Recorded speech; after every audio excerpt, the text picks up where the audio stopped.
오늘은 구원자 예수님이 장례를 위해 기름 부음을 받으시다라는 제목으로 함께 말씀을 나누고자 합니다.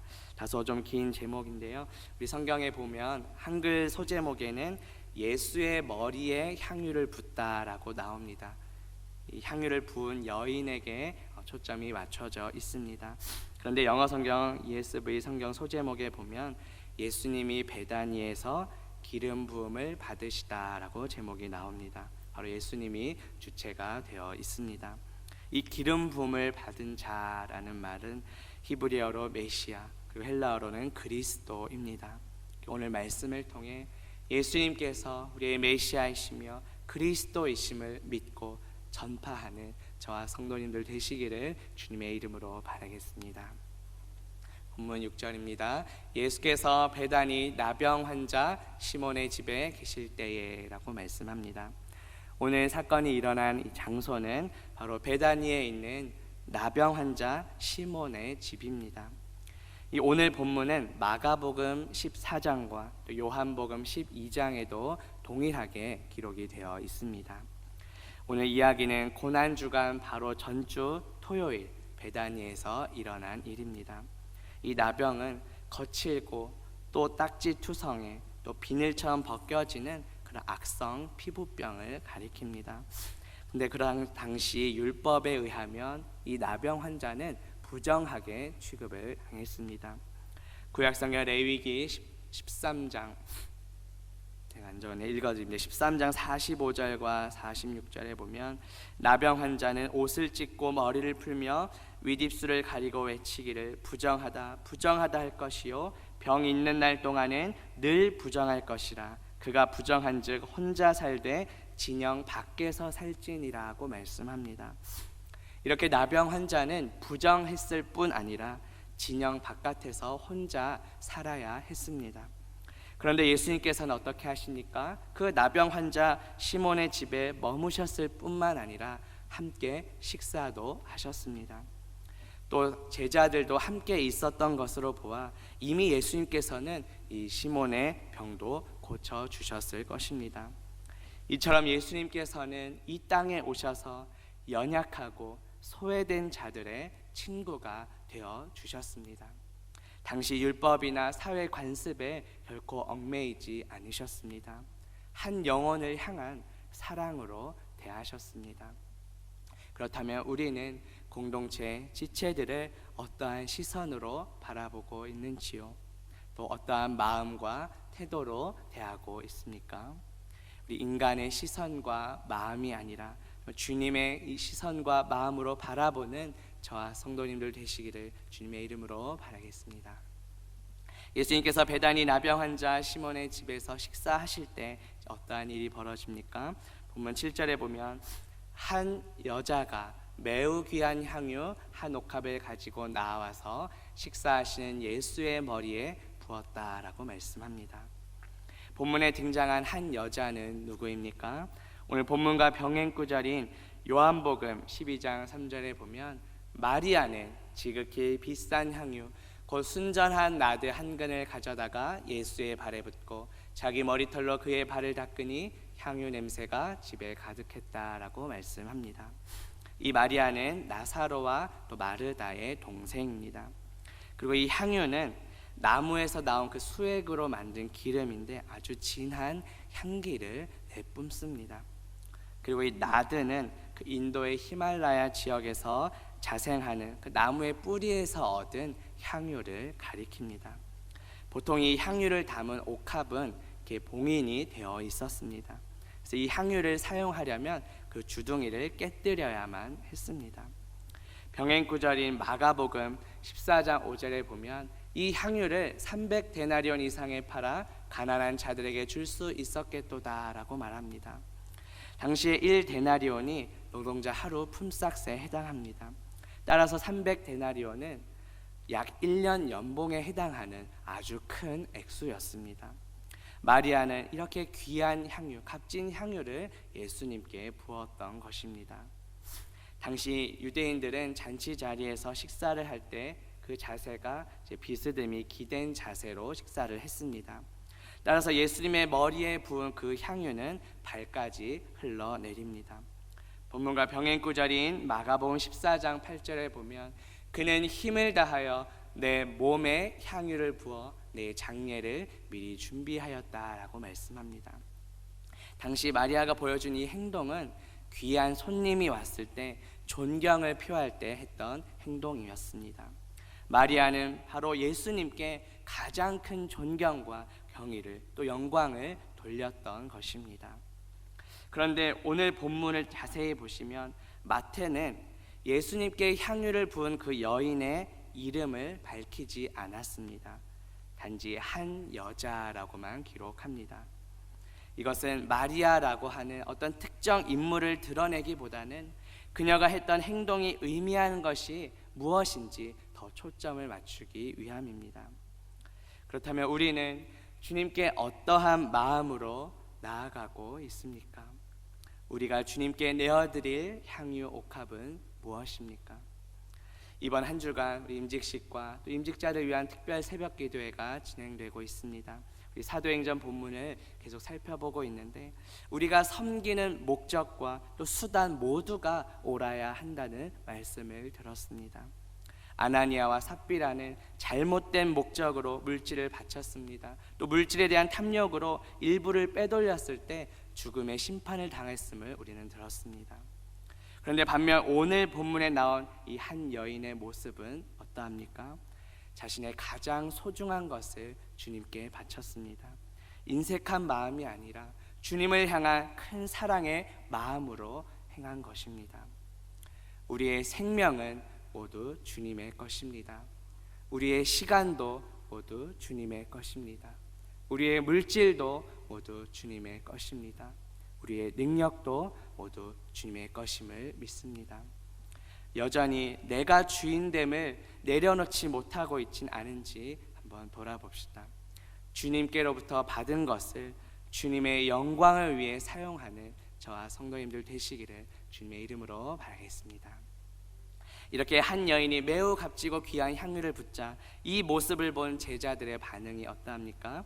본문 8절에 보면 제자들이 보고 분개하여 이르되 무슨 의도로 이것을 허비하느냐라고 책망합니다. 오늘 본문과 병행구절인 마가복음 14장 4절에 보면 어떤 사람들이 화를 내어 서로 말하되 어찌하여 이 향유를 허비하는가라고 기록합니다. 그리고 또 다른 병행구절인 요한복음 12장 4절과 5절에 보면 제자 중 하나로서 예수를 잡아줄 가룟 유다가 말하되 이 향유를 어찌하여 300데나리온에 팔아 가난한 자들에게 주지 아니하였느냐라고 말합니다. 종합하자면 이 가룟 유다가 주도해서 제자들 중 몇몇 어떤 사람이 같이 동조해서 그 마리아에 대해 분개했음을 볼 수 있습니다. 그런데 오늘 본문인 마태복음에서는 똑같이 특정한 인물의 이름을 밝히지 않고 제자들 전부가 분개한 것처럼 기록하고 있습니다. 앞서 예수님께 향유를 부은 마리아 이름도 밝히지 않고 한 여인이라고 표현했습니다. 그렇다면 이것은 무엇을 의미할까요? 어떤 특정 인물을 드러내기보다 우리 모두가 그 한 여인처럼 예수님께 헌신해야 함을 보여줍니다.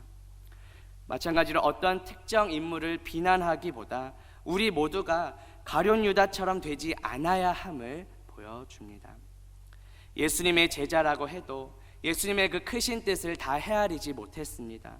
겉으로 드러나는 상황만 보며 분개하고 비난하고 책망하고 있습니다. 제자들의 연약함과 또 어리석음이 드러나고 있습니다.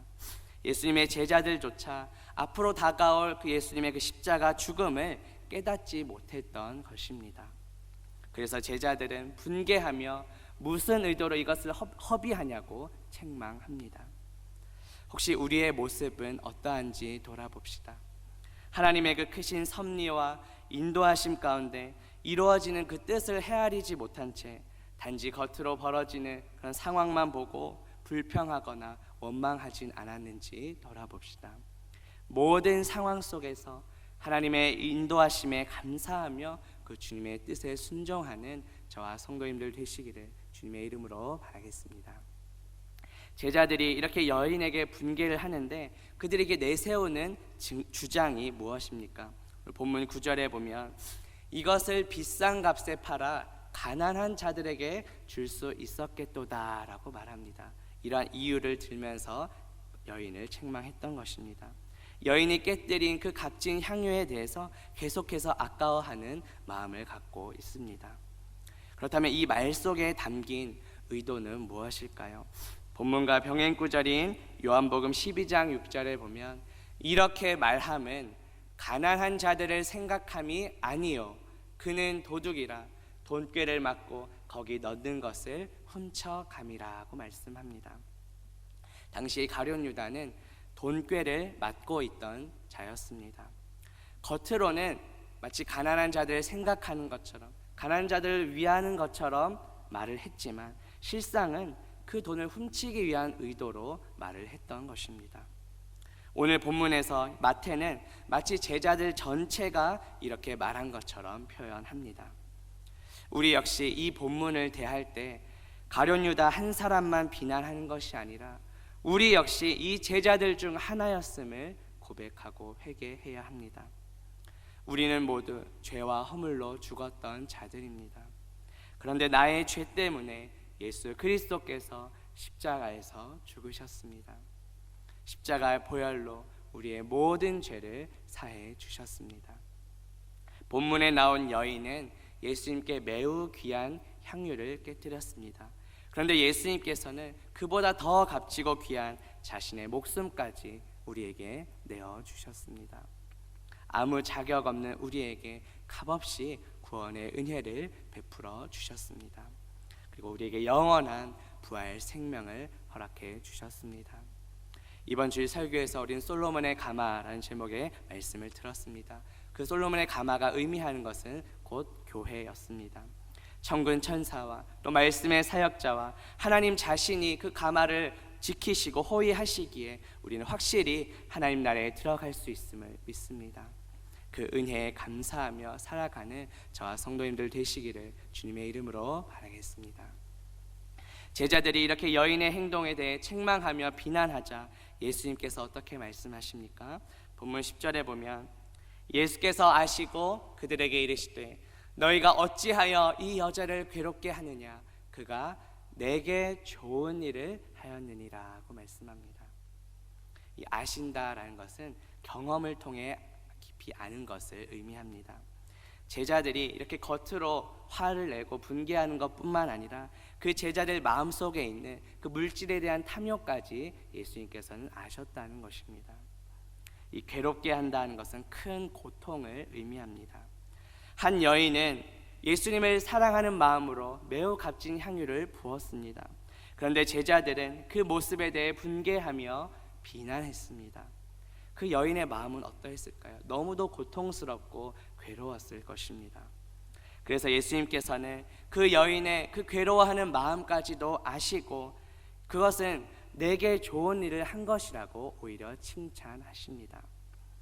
한 여인이 예수님께 값진 향유를 부은 것은 결코 허비가 아니었습니다. 그것은 예수님께 좋은 일을 행한 것입니다.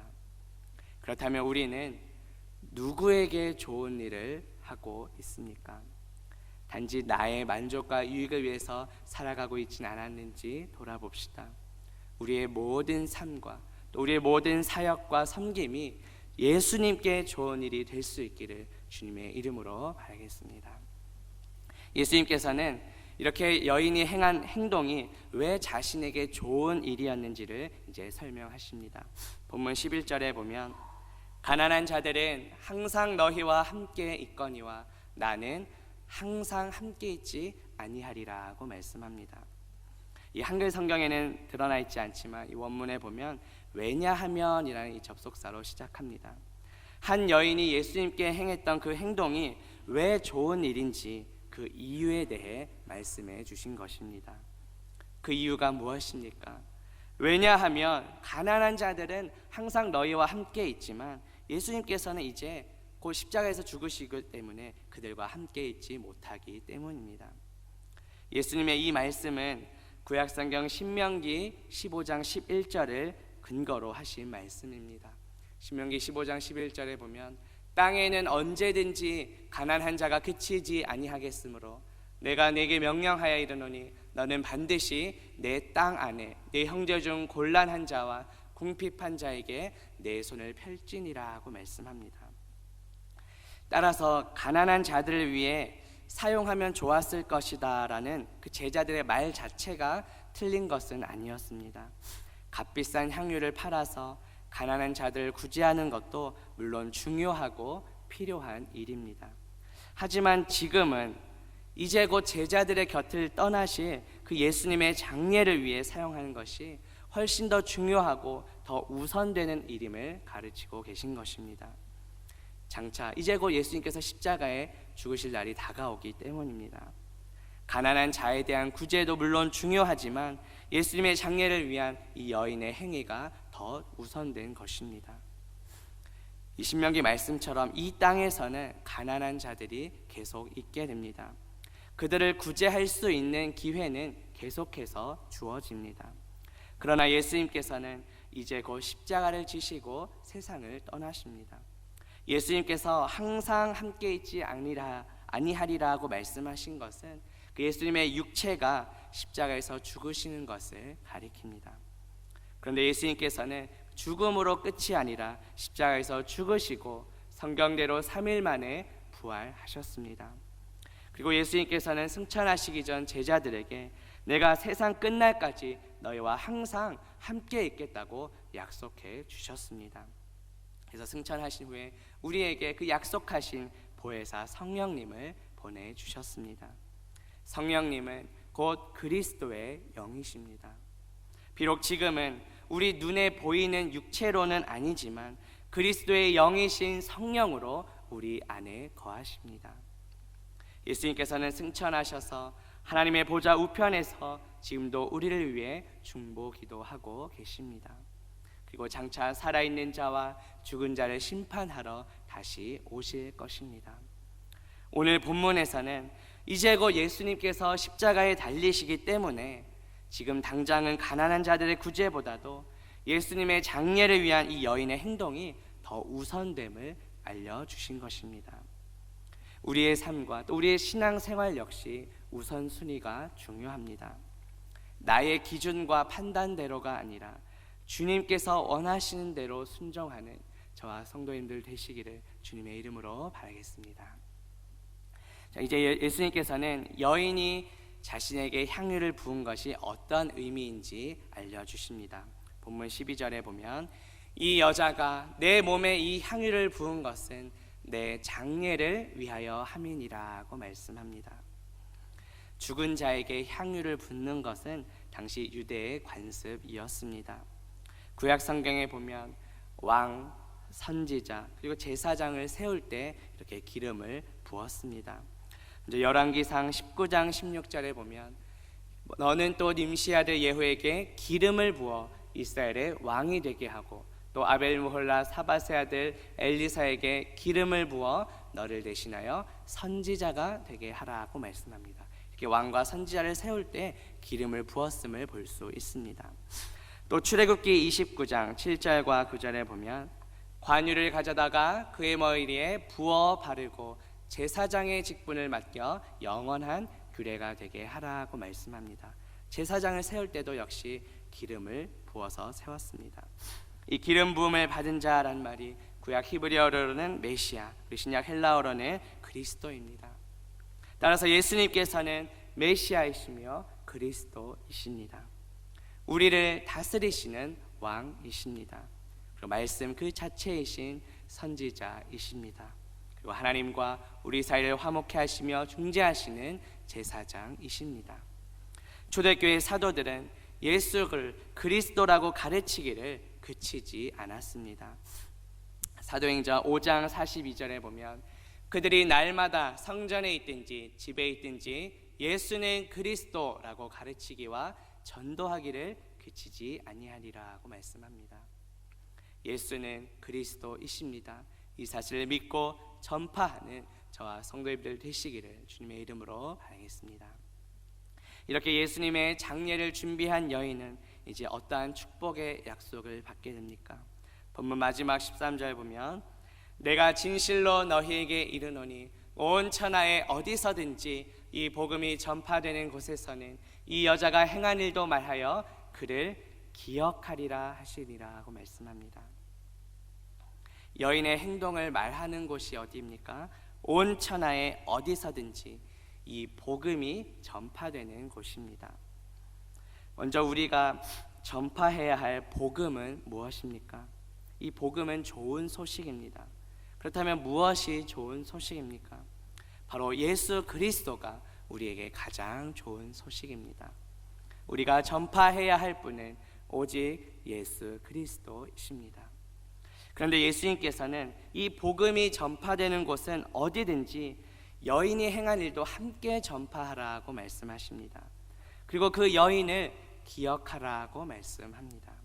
이 기억은 잊지 않고 우리 마음에 두는 것을 의미합니다. 예수님을 향한 사랑으로 귀하고 값진 향유를 부었던 이 여인은 이제 온 천하에 복음이 전파되는 곳마다 기억되는 축복을 누리게 됩니다.